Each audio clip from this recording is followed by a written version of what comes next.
출애굽기 15장 22절부터 27절까지 교독하겠습니다. 모세가 홍해에서 이스라엘을 인도하며 그들이 나와서 수르 광야로 들어가서 거기서 사흘 길을 걸었으나 물을 얻지 못하고 마라에 이르렀더니 그곳 물이 써서 마시지 못하겠으므로 그 이름을 마라 하였더라. 백성이 모세에게 원망하여 이르되 우리가 무엇을 마실까 하며 모세가 여호와께 부르짖었더니 여호와께서 그에게 한 나무를 가리키시니 그 가운데 던지니 물이 달게 되었더라. 거기서 여호와께서 그들을 위하여 먹도와 율례를 정하시고 그들을 시험하실세. 이르시되 너희가 너희 하나님 나 여호와의 말을 들어 순종하고 내가 보기에 의를 행하며 내 계명의 귀를 기울이며 내 모든 규례를 지키면 내가 애굽 사람에게 내린 모든 질병 중 하나도 너에게 내리지 아니하리니 나는 너희를 치료하는 여호와임이라. 그들이 에리에 이르니 거기에 굴센 별들과 조명나무 이름마다 있는지라. 거기서 그들이 그 물 곁에 장막을 치니라. 아멘. 할렐루야. 아멘. 우리가 인생을 살다 보면 노래를 부르고 춤을 추고 싶어질 때가 있습니다. 우리의 인생이 잘 나갈 때, 하나님의 축복을 경험할 때, 하나님의 기적을 경험할 때, 성공이 우리를 부르고 손짓할 때 우리는 춤을 추고 노래를 부르고 싶어집니다. 근데 문제는 우리의 노래가 지속되지 못하는 내 인생에 딜레마가 있습니다. 갑자기 한순간 우리의 노래를 그치게 만들고 춤을 추던 그 손이 도리어 가슴을 치게 만드는 그런 우리가 기대하지 않았던 그런 일들이 우리의 삶 속에 찾아올 수 있다는 거예요. 그게 바로 오늘 본문의 이스라엘 백성들의 모습입니다.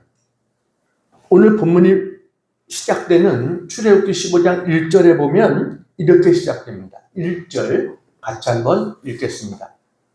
자, 빨간 글씨 같이 읽습니다. 시작. 이때 모세와 이스라엘 자손이 이 노래로 여호와께 노래하니 일렀을 때 네, 하나님 앞에 이스라엘 백성들이 어땠어요? 노래했어요. 뭐라고 노래했느냐? 그는 높고 영화로우시며 라고 하나님을 노래했습니다. 20절을 보시기 바랍니다. 빨간 글씨 같이 읽습니다. 시작.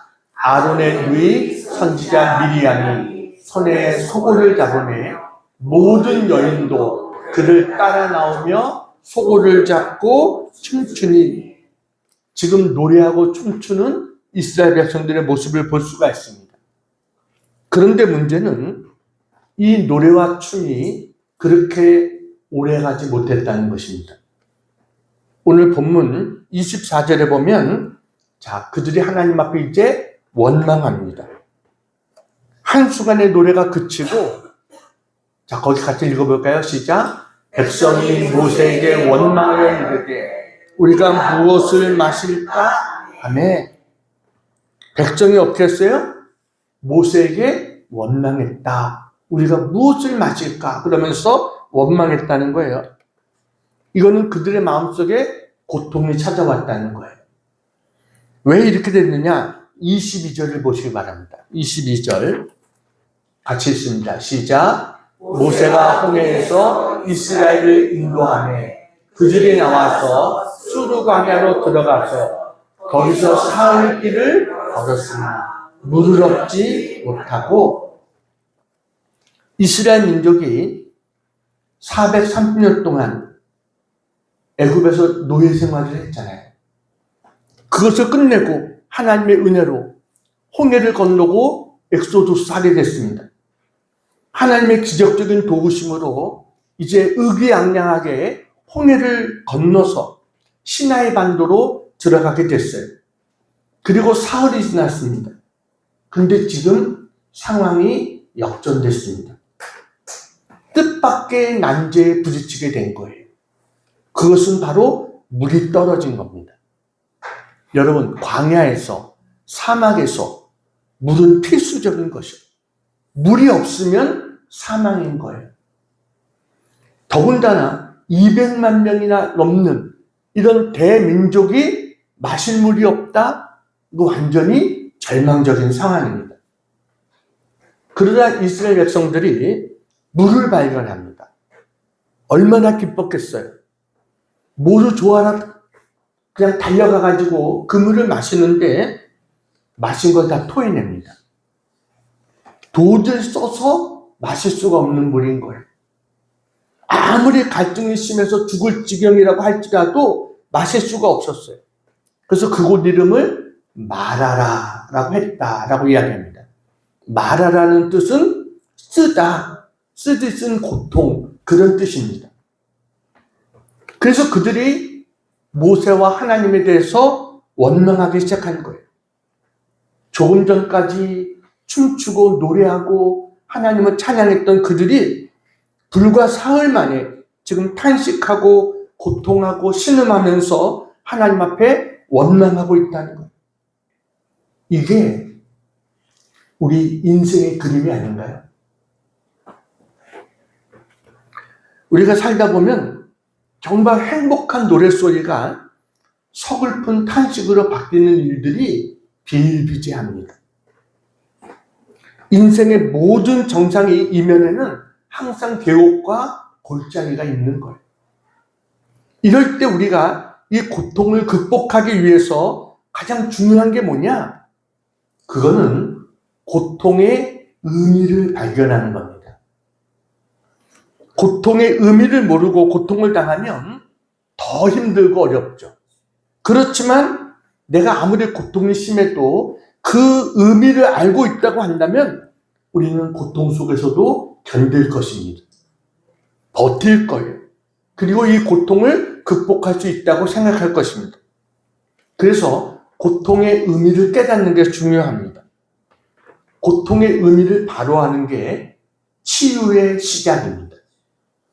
우리가 고통의 의미를 발견했다면 그 다음에 고통은 우리에게 그렇게 두려운 문제가 아닙니다.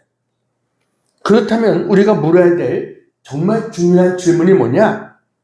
고통의 의미가 무엇이냐는 겁니다. 오늘 설교의 제목이 고통의 의미입니다. 왜 하나님께서 하나님께 사랑하는 그 백성들에게도 이런 고통이 다가올까? 여러분, 이 고통의 의미가 도대체 무엇일까? 우리 같이 은혜를 나누겠습니다. 자, 첫 번째 같이 한번 읽겠습니다. 시작. 고통은 하나님의 시험일 수 있습니다. 어떤 분은 그렇게 생각할 겁니다. 하나님의 시험? 하나님은 아무도 시험하지 않는다고 그랬는데 성경에서 그랬습니다. 야고보서 1장 13절에 하나님은 악에게 시험을 받지도 아니하시고 친히 아무도 시험하지 아니하시느니라. 하나님은 아무도 시험하지 않는다는 거예요. 근데 여기서 말하는 시험의 의미가 테스트의 의미가 아니라 템프트라는 단어로 되어 있습니다. 그게 명사형만 템프테이션, 유혹이라는 말이 되는 거예요. 그러니까 하나님은 사람을 유혹하지 않는다는 거예요. 이 말이 뭐냐면 그 사람들이 파괴되도록 그들을 넘어지도록 그렇게 시험하지 않는다라고 하는 거예요. 하나님 우리가 넘어지도록 우리가 망가지도록 시험하는 하나님이 아닙니다. 여기서 말하는 하나님 우리를 시험한다라고 하는 말의 의미는 교육적인 의미에서의 시험을 하신다는 겁니다. 우리에게 유익이 되기 때문에. 여러분, 학교에서 선생님이 학생들에게 시험을 내줍니다. 근데 시험 날짜가 다가오면 어때요? 우리 학생들? 좋아요? 학교에서 시험 본다. 시험 날짜가 다가오면 좋아요?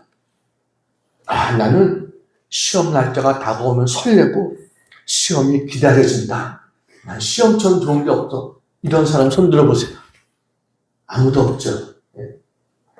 그러면 반대로 그러면 시험은 아예 없어져야 된다. 이렇게 생각하는 분 손 들어보세요.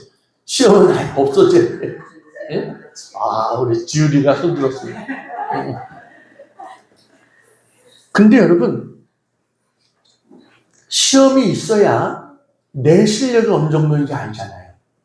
내가 부족한 것이 뭐고, 내가 더 열심히 노력해야 될 부분이 뭐고, 시험을 통해서 알 수 있는 거예요. 그러니까 시험이 힘들고 어렵지만 시험을 우리가 부정할 수는 없는 거예요. 하나님도 마찬가지입니다. 하나님도 우리를 그런 의도로 시험하시는 거예요. 우리에게 유익이 되게 하기 위해서 하나님 우리를 테스트하시는 거예요.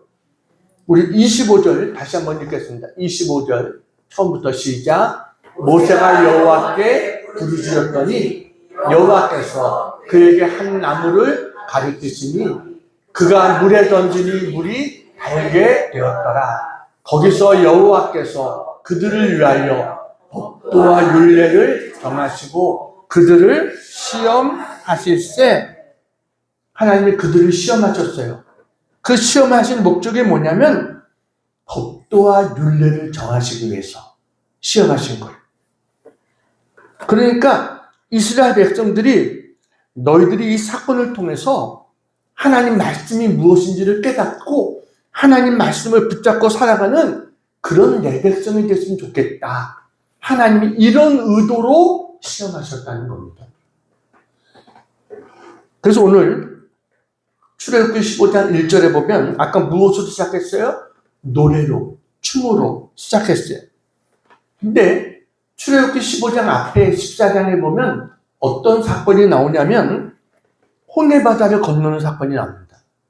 여러분, 홍해바다가 갈라졌어요. 홍해바다 앞에서 이제 죽을 줄 알았던 이스라엘 백성들이 뒤에서 애국 군대가 쫓아오고 앞에 홍해바다가 막혀있고 근데 하나님이 그걸 갈라주시고 그걸 육지같이 건너는 거예요. 자기들을 죽이려고 쫓아왔던 자들이 도리어 물에 잠겨버리고 자기들은 구원을 받게 됐어요. 하나님의 기적을 체험한 거예요. 여러분, 그럴 때 어떻게 찬양이 안 나올 수가 있겠어요? 내가 그 기적을 체험했다. 여러분, 어떻게 노래가 안 나오겠어요? 어떻게 감사가 안 나오겠어요? 그래서 이스라엘 백성들이 지금 노래하고 춤췄던 겁니다. 근데 사흘 후에 하나님의 상황을 바꿔주십니다. 목이 탄 그 갈증 속에서 물을 마셨는데 토해낼 수밖에 없는 쓴물밖에 없는 거예요. 이런 상황을 하나님이 왜 허락하셨을까요? 거기에는 하나님의 뜻이 있는 거예요. 그게 뭐냐면 너 사흘 전에 너희들 내 기적을 보고 찬양했지, 그리고 감사했지. 근데 내가 너희를 시험해보고 싶다. 그게 뭐냐면 너희들 기적이 없을 때도 나를 찬양할 수 있니? 라는 거예요. 내가 너희들에게 베푼 축복 때문에 찬양했고 감사했고 나를 사랑한다고 고백했지. 그런데 이 축복이 계속되지 않는 것 같이 보여지는 이런 상황 속에서도, 이런 어두움과 목마름과 메마름 속에서도 너는 여전히 나를 찬양하고 나에게 감사하고 나를 사랑한다고 고백할 수 있니? 하나님 이것을 시험하신 거예요. 여러분, 이게 바로 테스트인 거예요. 옹기장이가 옹기를 불에서 구워내잖아요. 그러고 난 다음에 옹기장이가 하는 일이 뭐냐면 막대기로 옹기를 툭툭 쳐보는 거입니다. 쳐보는 이유는 잘 만들어진 옹기는 청아한 소리가 나는데 뭔가 보이지 않는 이상이 있는 옹기들은 바로 둔탁한 소리가 벌써 난다는 거예요. 하나님 우리를 툭툭 치시는 이유는 우리를 깨트리려고 하는 게 아니라 우리 안에 믿음의 맑은 소리가 나는지 하나님은 그것을 테스트해보기 위해서 하나님 우리를 시험하시는 거다라는 거예요. 그래서 고통의 첫 번째 의미가 뭐예요? 시험, 테스트다라고 하는 것입니다. 자, 두 번째 같이 읽겠습니다. 시작. 고통은 하나님의 축복일 수 있습니다. 고통이 하나님의 축복일 수 있다는 거예요. 아니 어떻게 그 아프고 힘든 고통이 우리에게 축복일 수 있는가? 몇 가지 이유가 있기 때문에 그렇습니다.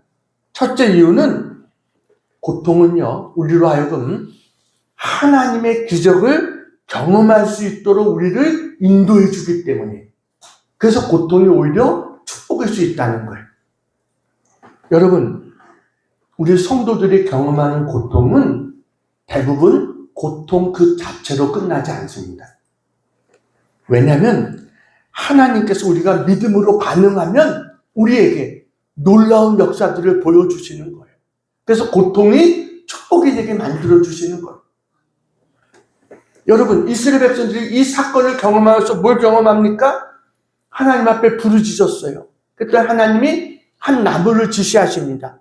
나무를 물에 뒀더니 물이 달아졌어요.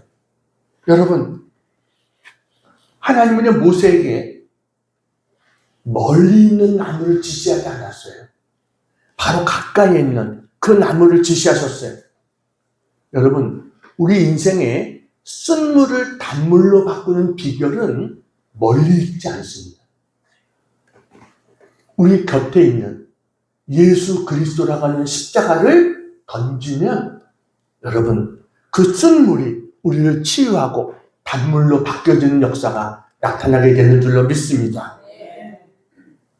그 단물로 바뀌어진 그 물이 얼마나 맛있었을까요? 삼다수가 맛있을까요? 그게 맛있을까요?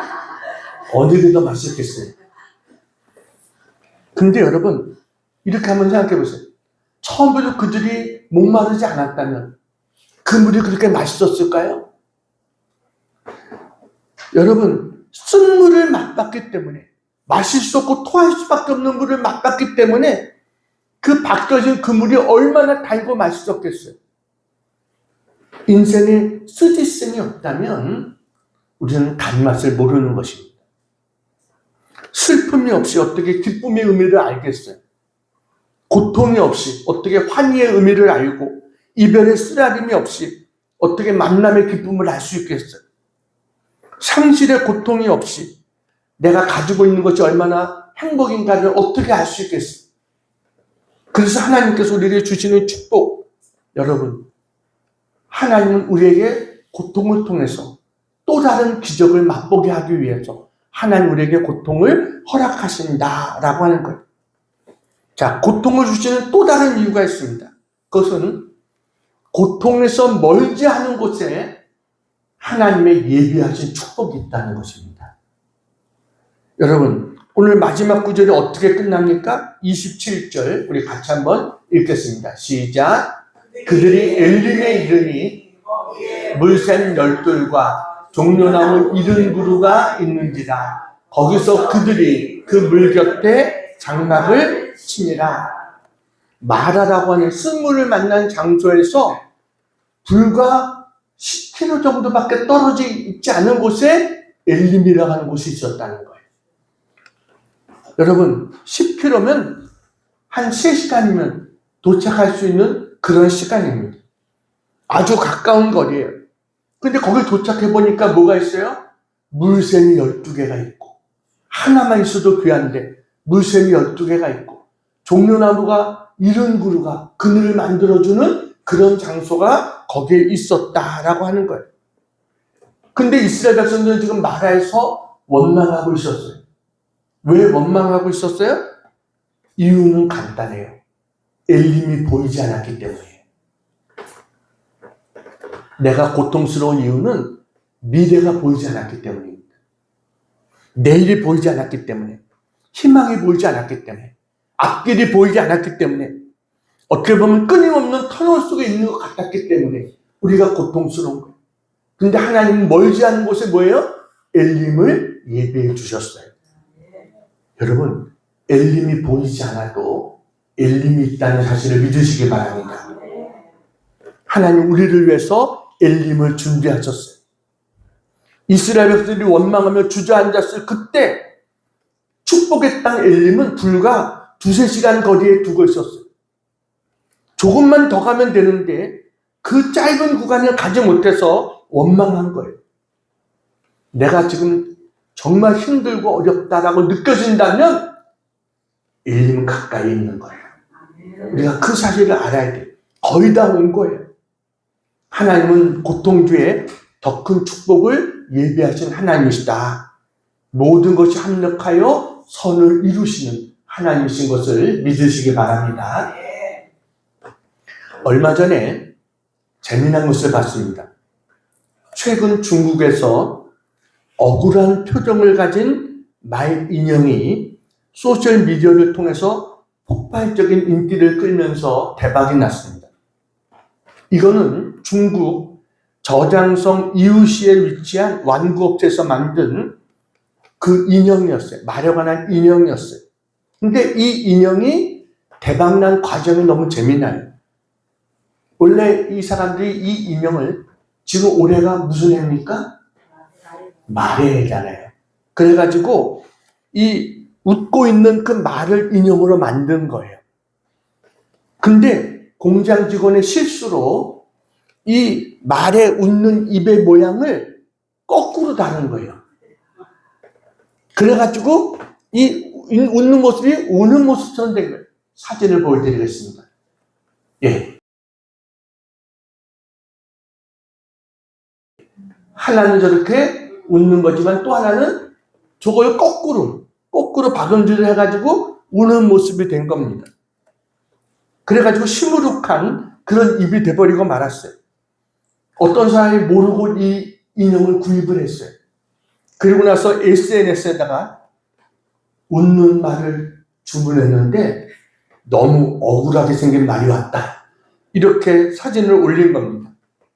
사람들이요, 이 인형을 보면서 세상 다 포기한 듯한 억울하고 슬픈 표정이 출근하는 내 모습 같다. 현대 직장인들의 지친 모습과 너무 닮았다. 이래가지고 폭발적인 반응을 일으키게 된 겁니다.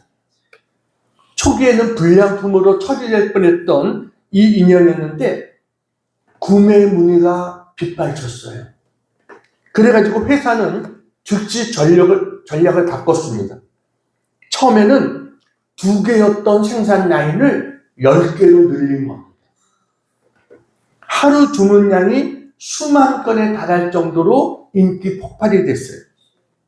그래서 이제는 저 인형뿐만이 아니라 키링, 목베개 등 다양한 굿즈로 제작되고 있는 그렇게 바뀌어지게 된 거예요.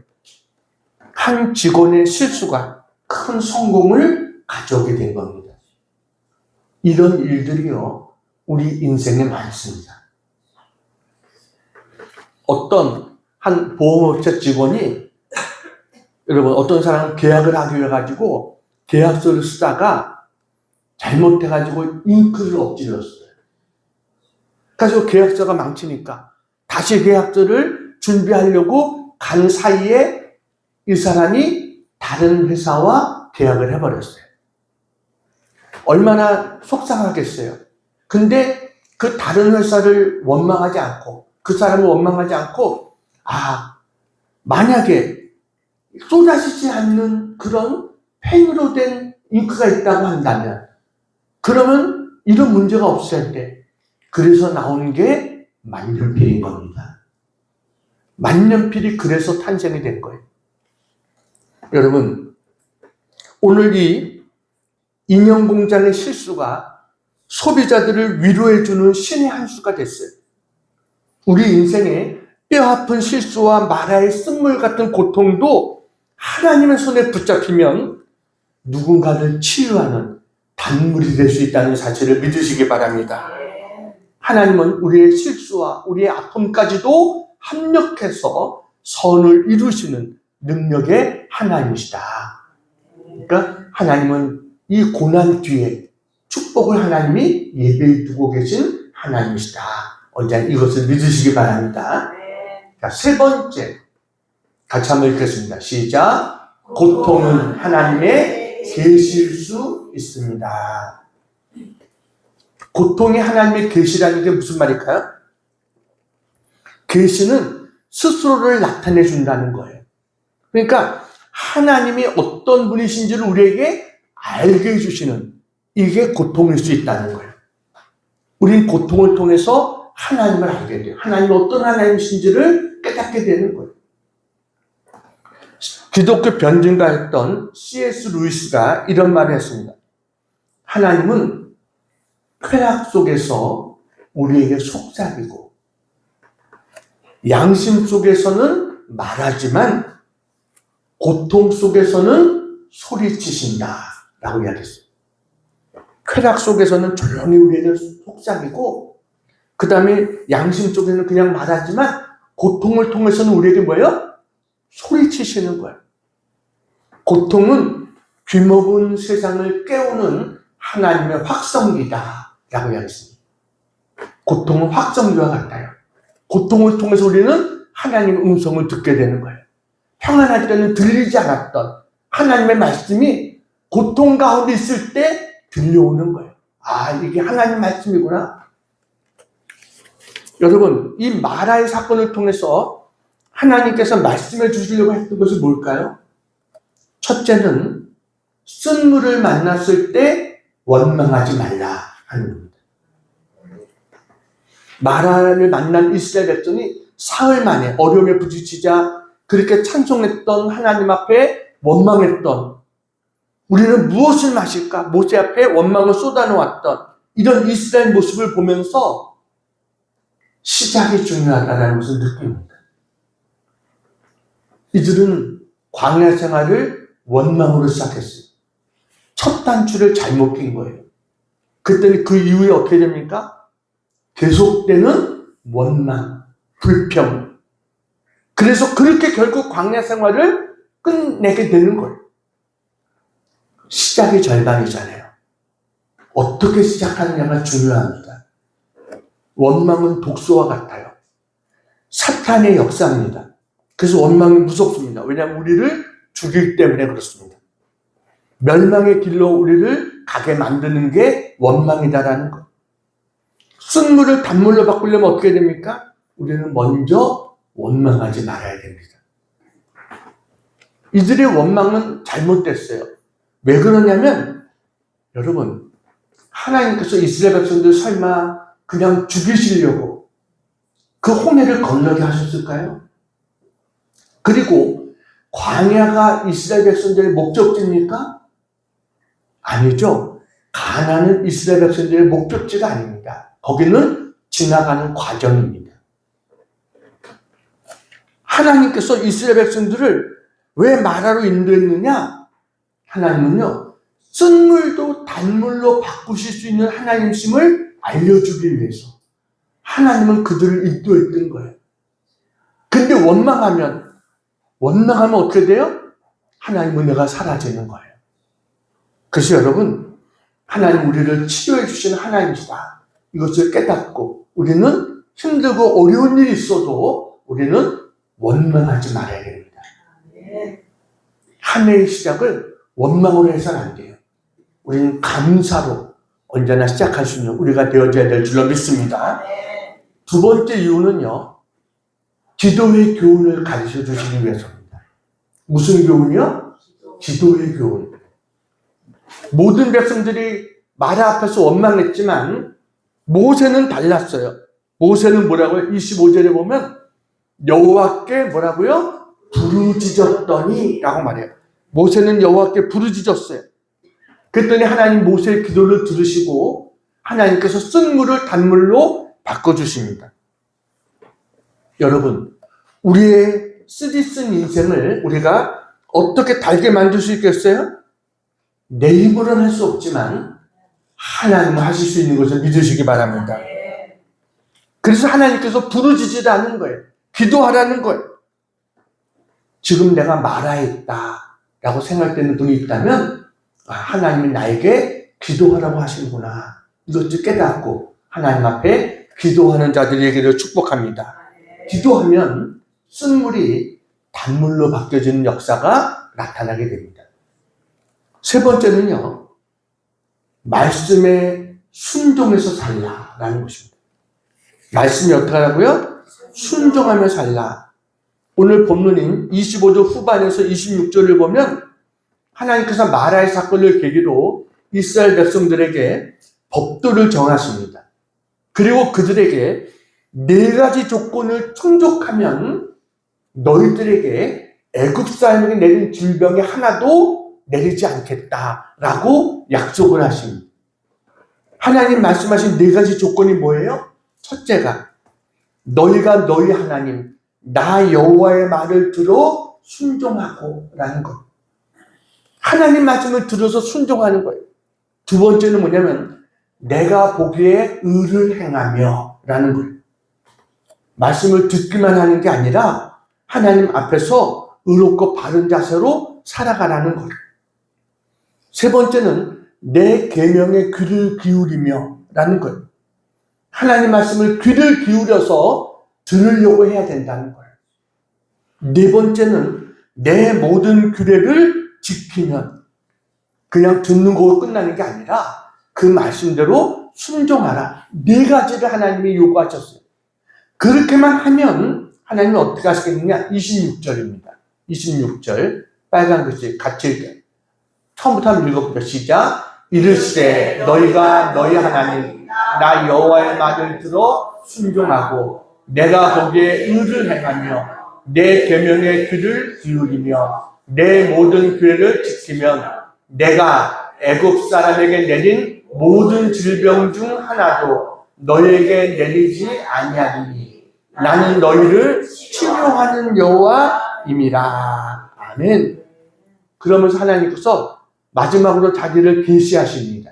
그게 뭐냐면 내가 누구라고요? 나는 너희를 치료하는 여호와입니다. 한번 따라해 보세요. 나는 너희를 치료하는 여호와입니다. 다시 한번 나는 너희를 치료하는 여호와입니다. 이걸 뭐라고 불러요? 여호와 라파라고 불러요. 여호와 라파. 치료의 하나님이란 그런 뜻이에요. 하나님이 나의 치료자가 되어주셔서 나의 의사가 되어주셔서 나를 고치고 회복시켜 주시겠다라고 하는 것이에요. 우리가 하나님 말씀에 잘 듣고 그 말씀에 잘 순종하며 살아가면 치료자이신 하나님께서 우리 인생의 쓴 문제들을 단문제로 바꿔주시겠다라고 약속하시는 것입니다. 하나님은요, 우리의 병만 치료해 주시는 분이 아니라 우리의 환경도 치료해 주십니다. 나의 가정도 치료해 주십니다. 이제 한 가지 이야기하고 마치려고 합니다. 설교의 황태자로 불렸던 스펄전 목사님, 이 목사님이 인생 후반에 병환으로 고생을 많이 하셨어요. 그래가지고 너무나 교인들이 안타까워서 목사님에게 문병 와서 목사님에게 위로의 말을 전합니다. 그러면서 목사님 많이 아프시죠? 라고 목사님에게 이야기했어요. 이때 스펄전 목사님이 큰 소리로 대답했습니다. 예, 너무너무 아파요. 라고 이야기했어요. 그리고 나서는 매우 잔잔한 소리로 또 한 가지 말씀을 하셨습니다. 그것이 뭐냐면, 그러나 주님이 더 가까이 계세요. 라고 했어요. 그러나 주님이 더 가까이 계세요. 너무너무 아프지만 주님이 더 가까이 계시다는 거예요. 아픔과 고통 속에서도 주님과 더 가까이 지내는 그러한 아름다운 신앙인의 모습을 보여줬어요.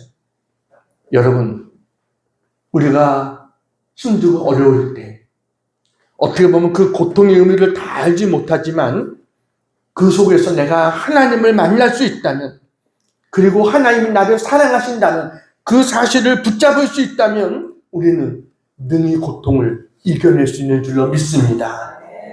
그래서 여러분, 고통이 올 때 기억하세요.